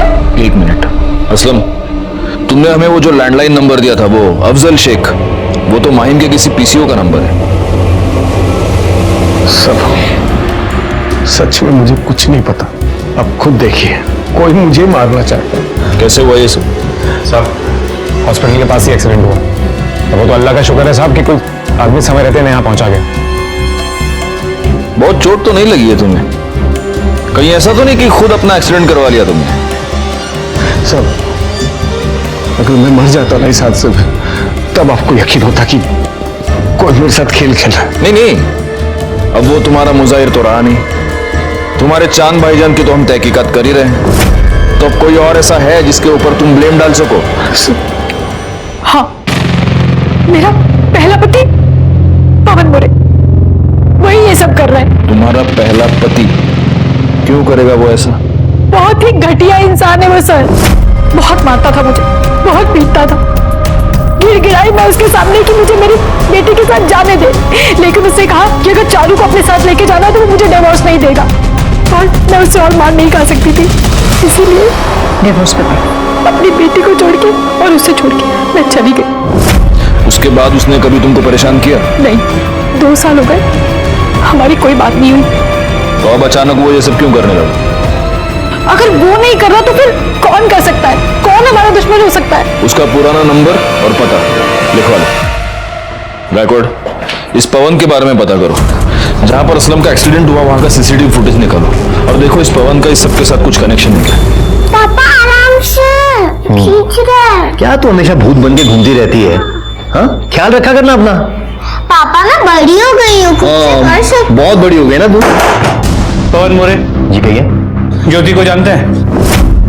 हो, उसी ने भेजा ना आपको मेरी बेटी को लेने के लिए।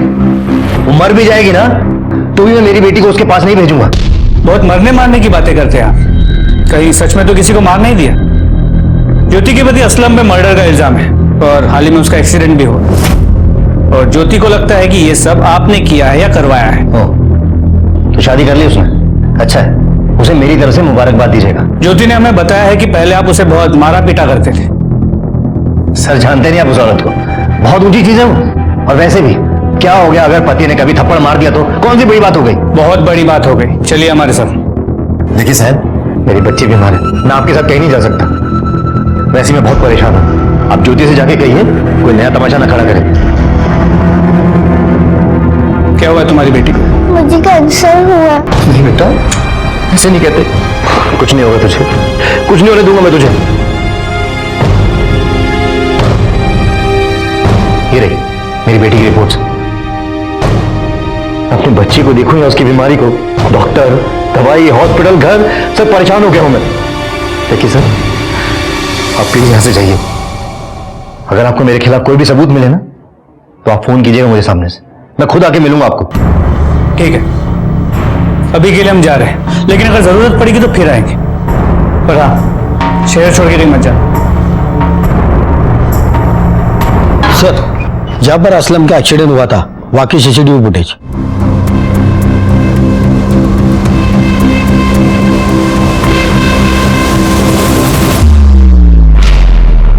इसका मतलब इस गाड़ी वाले ने असलम को जानबूझकर ठोका है। कर दे, ये गाड़ी का नंबर ले लो और आरटीओ से पता करो ये गाड़ी है किसकी।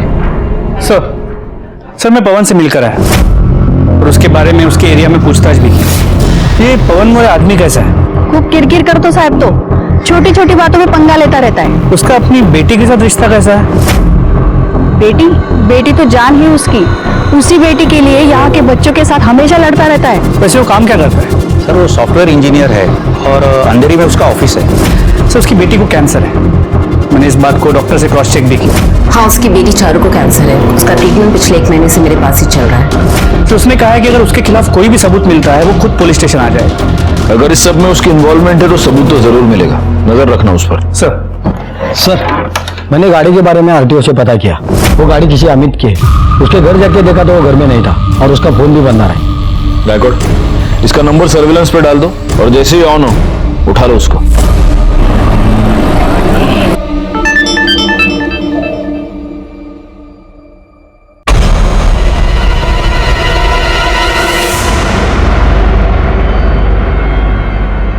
सर वो अमित जिसकी कार से टक्कर मारी गई थी उसका पता चल गया है। तो उठा लो उसको। सर बोल, किसके कहने पे किया? बोल नहीं तो। सर ये सब कुछ मैंने असलम के कहने पे किया था। तूने कहा था ना अमित को तुझे टक्कर मारने के लिए। नहीं साहब, झूठ बोल रहा है, फंसा रहा है मुझे। तू इस अमित को जानता है? बिल्कुल नहीं जानता सब। तो वो तुझे क्यों फंसाएगा? वही तो मैं बोल रहा हूँ साहब, कोई क्यों फंसा रहा है मुझे साहब? कब से वही तो बोल रहा हूँ आपको, कोई फंसा रहा है मुझे।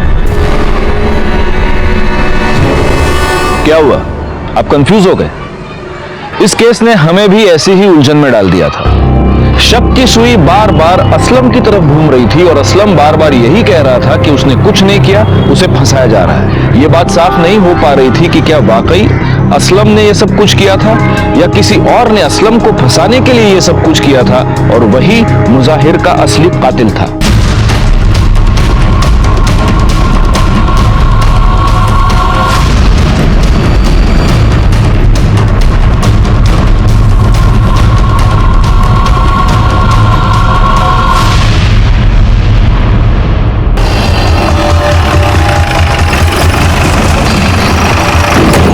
फोन तुमने किया था? जी सर। कहाँ है लाश? इधर सर।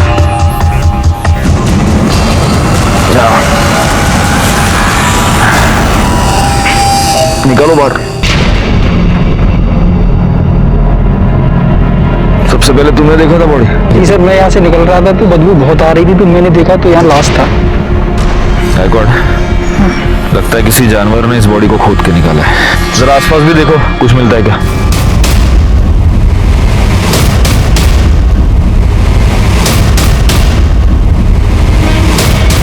सर जेबें खाली हैं। बॉडी बहुत बुरी तरह से डिकम्पोज हो चुकी है, लगता है 20-25 दिन हो गए। सर ये मोबाइल मिला। गुड। लगता है ये फोन इसी का है, शायद इससे पता चल जाएगा कि ये है कौन।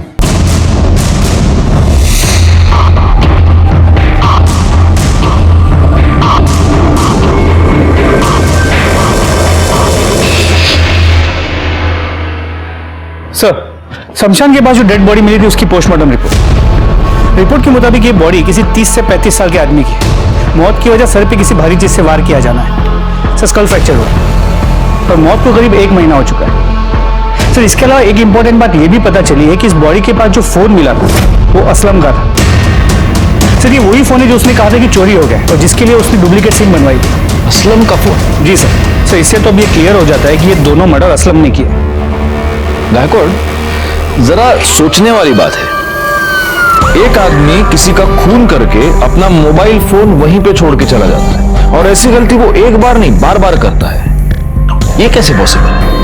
कहीं सच में ऐसा तो नहीं कि कोई असलम को फंसाने की कोशिश कर रहा है? और अगर ऐसा है तो जो असलम को फंसाने की कोशिश कर रहा है उसी ने ये 2 मर्डर्स किए। सबसे पहले तो हमें ये पता लगाना होगा कि ये लाश किसकी है। एक काम करो, जहां पे लाश मिली उसके आसपास के सारे पुलिस स्टेशंस में ये पता कराओ कि क्या पिछले 1 महीने में इस एज ग्रुप के किसी बंदे की मिसिंग कंप्लेंट आई है।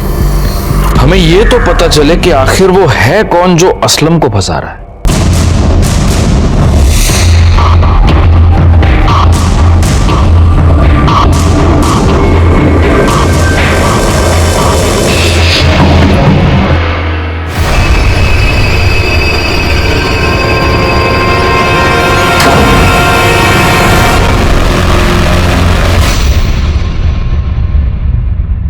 तुम्हें पुलिस ने छोड़ दिया? और क्या, आखिर पुलिस को भी मानना पड़ा कि मैंने कुछ नहीं किया है।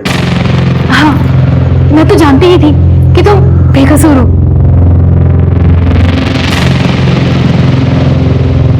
सर, आसपास के पुलिस स्टेशन से पता किया, 30 से 35 साल के आदमी की कुछ मिसिंग कंप्लेंट्स आई तो है। ये जितने भी मिसिंग कंप्लेंट्स आई है उन सबके परिवार वालों के डीएनए को इस लाश के साथ मैच करके देखो, पता तो चले ये है कौन। तो हमें ये भी पता चल पाएगा कि उसमें और मुजाहिर में क्या कॉमन है और ऐसा कौन सा आदमी है जो इन दोनों को मारकर असलम को फंसाना चाहता है। और एक काम करो, असलम के आसपास जितने भी लोग हैं उन सब के बारे में पता करो, उनके कॉल डिटेल्स, उनके सारे रिकॉर्ड्स मुझे चाहिए। वो जो भी है उसके चेहरे से अब नकाब उतरने ही वाला है।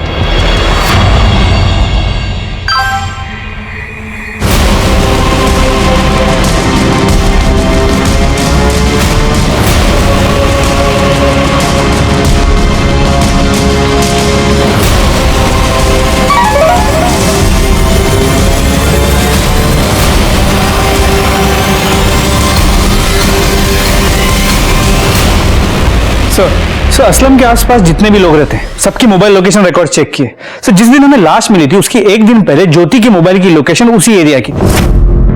ज्योति? वो वहां क्या करने गई थी? इस पूरे केस में हमारा ज्योति पर कभी ध्यान गया ही नहीं गया। सर, वो असलम के लिए इतनी परेशान रहती थी कि कभी ऐसे लगा ही नहीं। पर सर, समझ में ये नहीं आ रहा है कि वो ऐसा करेगी क्यों। ये तो अब हमें वही बताएंगे। चलो। सर, ज्योति के न्यूड फोटो सर्कुलेट हो रही है, ये देखिए। क्या?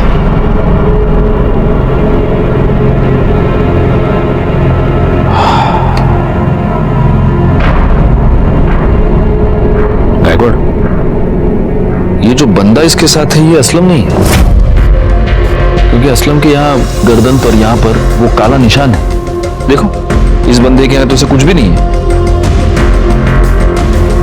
सब मतलब ज्योति का किसी के साथ कोई चक्कर चल रहा था और इसीलिए असलम को रास्ते से हटाने के लिए वो ये सब कर रही थी। और ये भी हो सकता है कि अब असलम वापस आ गया तो इस बंदे ने गुस्से में आकर ज्योति के फोटोग्राफ सर्कुलेट कर दिए। अब तो इस ज्योति से मिलना ही होगा। चलो।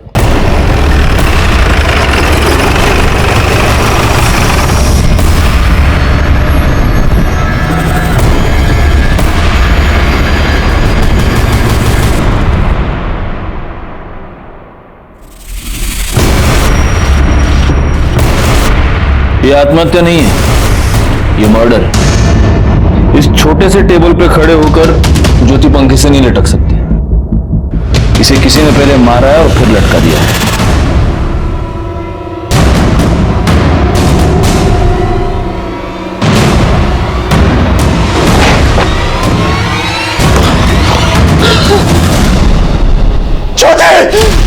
ज्योति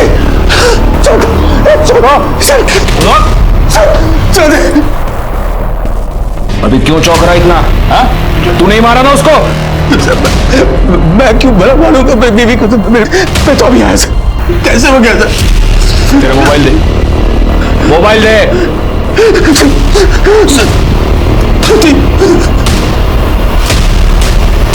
ये देख, इसलिए मारा तूने तेरी बीवी को। जो पहले 2 मर्डर्स हुए उसमें मुझे तुझ पर सिर्फ शक था, लेकिन यहां मुझे यकीन है कि ज्योति का मर्डर तूने ही किया है। नहीं मारा सर, मैं तो अभी आया सर। और ये फोटोज मैंने पहले मैं देख चुका था सर। इसी सिलसिले में ज्योति से बात करने आया था यहाँ आकर। मैं कैसे हो गया तब? ये कौन चला रहा है? ज्योति का मोबाइल कहाँ है? मुझे नहीं पता सर। मुझे सर मेरी बीवी मर गई सर। चला क्यों जा? सर मत कीजिए सर। सर मेरी बीवी सर क्यों जा? सर ऐसे कैसे कर सकते हैं आप लोग? गायकवाड़, बॉडी को पोस्टमार्टम के लिए भेज दो और पूरे घर की अच्छे से तलाशी लो। हो सर। हमें ज्योति पर शक था और अब हमारे हाथ ज्योति की लाश लगी थी। एक के बाद एक ये तीसरा मर्डर था और इन तीनों मर्डर्स के साथ कहीं ना कहीं असलम जुड़ा हुआ था। जहां हमें दूसरे आदमी की डेड बॉडी मिली थी, उस शमशान के पास ज्योति का जाना इस बात की ओर इशारा कर रहा था कि उस कातिल से ज्योति मिली हुई थी। लेकिन अब उसकी हत्या के बाद इस बात को कंफर्म करना बहुत ही मुश्किल हो गया था। ये तेरे मोबाइल की लोकेशन डिटेल्स। हम तेरे घर पहुंचे उसके आधे घंटे पहले तू खुद अपने घर गया था या नहीं? क्या करने गया था? अपनी बीवी को मारने गया था ना? नहीं साहब, ज्योति का मुझे फोन आया था और वो बहुत परेशान लग रही थी, तो मैं घर गया था उससे मिलने। क्या हुआ ज्योति? तू फोन पर इतनी परेशान क्यों लग रही थी? मैं तुम्हें कुछ बताना चाहती हूँ असलम। हाँ बोलो। मुझसे कुछ बहुत बड़ी गलती हो गई है, पता नहीं कैसे, इसलिए मैं तुम्हें बात बताना चाहती हूँ। हाँ बोलो ना ज्योति, क्या हुआ क्या है? हाँ 1 मिनट। हाँ बोलो। क्या? एक काम करो, तुम उसको रोको, मैं अभी आता हूँ। अभी आता हूँ मैं, ठीक है? ज्योति वो रेस्टोरेंट से फोन था, कोई कस्टमर हंगामा कर रहे, तो मुझे जाना पड़ेगा। मैं तुरंत वापस आ जाऊंगा, ठीक है? हाँ तुम ख्याल रखना अपना। जब मैं अपने रेस्टोरेंट के बाहर पहुंचा तो मुझे वो फोटोज मिले। तो फोटो देख कर मैं बहुत गुस्सा हो गया। मैं घर वापस लौटा साहब। जैसे मैं घर पहुंचा तो आप लोग घर पर थे साहब। मैं उससे पूछ भी नहीं पाया साहब कि उसको क्या परेशानी थी साहब, उसने ऐसा क्यों किया। मैं पूछ नहीं पाया साहब। मुझे कुछ पता नहीं साहब ये क्या हो रहा है मेरे साथ, क्यों हो रहा है, कौन कर रहा है साहब। सब कुछ मैं पता करना चाहता था साहब, ये सब कुछ पता करना चाहता, इसलिए मैंने कुछ जासूस को पैसे भी दिए साहब। काम हो जाएगा, लेकिन कुछ पता नहीं चला। ये सब तेरे बहाने हैं। तूने अपनी बीवी का मर्डर किया और अब तू कहानियां बना रहा है। सब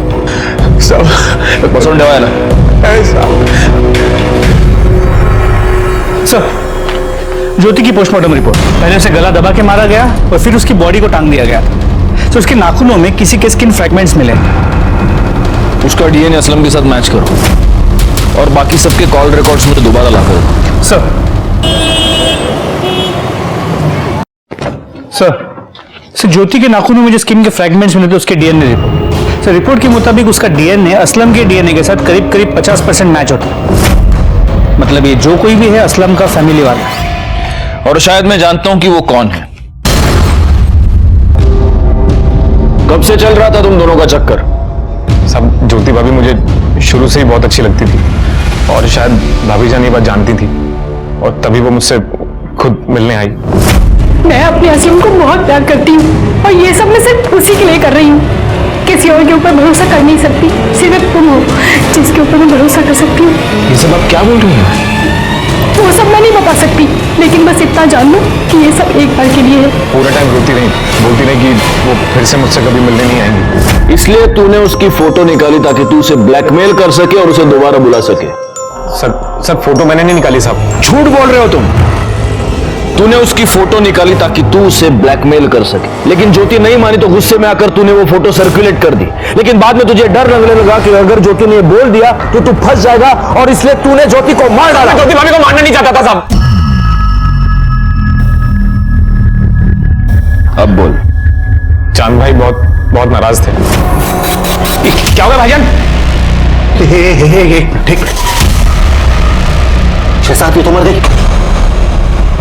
भाईजान क्या हो गया मुझसे? भाईजान मैंने जानबूझ के नहीं किया भाईजान। शहजाद खामोश, सोच लो। एक मिनट, कुछ नहीं होगा। क्यों मारा तूने ज्योति को? साहब अगर चांद भाईजान को पता चल जाता कि मेरा और भाभी जान का चक्कर चल रहा है तो साहब वो मुझे मार डालते। तो मुजाहिर को भी तू नहीं मारा? नहीं साहब, मुजाहिर को मैंने नहीं मारा साहब, उसके बारे में मुझे कुछ नहीं पता। अच्छा, देखो ज्योति ये कह रही थी कि उसने जो भी किया अपने पति के लिए किया। ऐसा क्यों कह रही थी वो? ज्योति का फोन तेरे पास है? जी सर, पर सर मैंने उसका मोबाइल फॉर्मेट कर दिया। बैकवर्ड, इससे फोन ले लो और डेटा रिकवर करो, देखो उससे कुछ मिलता है क्या, और उस चांद को भी अरेस्ट करो। उन्होंने कुछ नहीं किया है, छोड़ो।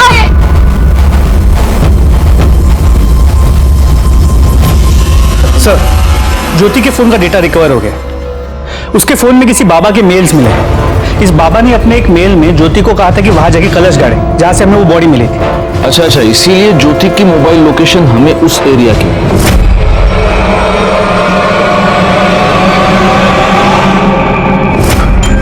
और जब ज्योति वहां से कलश गाड़ के निकली तो इसी आदमी ने उस गड़ी हुई लाश को थोड़ा सा बाहर निकाला होगा। लेकिन गायकवाड़, ज्योति इस बाबा को मिली कहां? सर, ज्योति को बाबा नहीं मिला, बल्कि बाबा ने ज्योति को ढूंढा। पहला मेल इस बाबा ने भेजा। उसी ने ज्योति को किसी पराये मर्द के साथ संबंध बना के फोटो निकाल के भेजने के लिए कहा। क्या? जी सर, और इन फोटोज को उस बाबा ने सर्कुलेट किया। उसने ज्योति से कहा था कि ऐसा करने से उसके पति के जो भी प्रॉब्लम्स हैं वो सब टल जाएंगे और उसकी बेटी की बीमारी भी ठीक हो जाएगी। एक मिनट, लेकिन इस बाबा को कैसे पता चला कि ज्योति की बेटी बीमार है? एक काम करो गायकवाड़, इस मेल का सोर्स ढूंढ निकालो।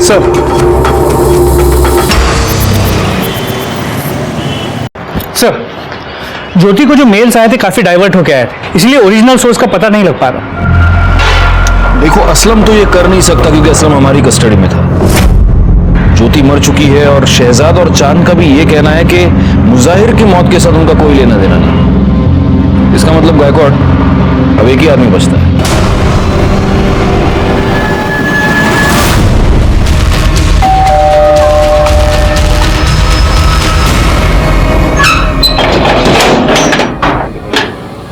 आप लोग? Search warrant. गायकवाड़, करड़े, कमाल लगा।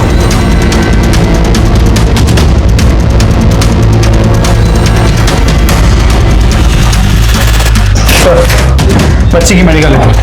सर बोला ना मेरे घर में आपको कुछ नहीं मिलेगा। सर, इसका लैपटॉप। चलो, यह है तेरे लैपटॉप का डेटा।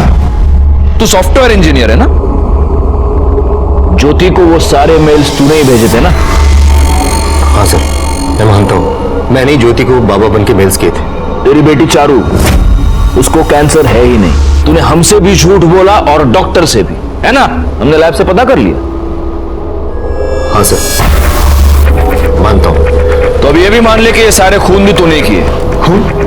नहीं सर, मैंने किसी का कोई खून नहीं किया। अच्छा, करड़े, देवड़िया, बोल रहे, जानता है क्या इसको? हाँ सर, इसी आदमी ने मुझे पैसे दिए थे असलम को उड़ाने के लिए। नहीं सर, सर बता दो।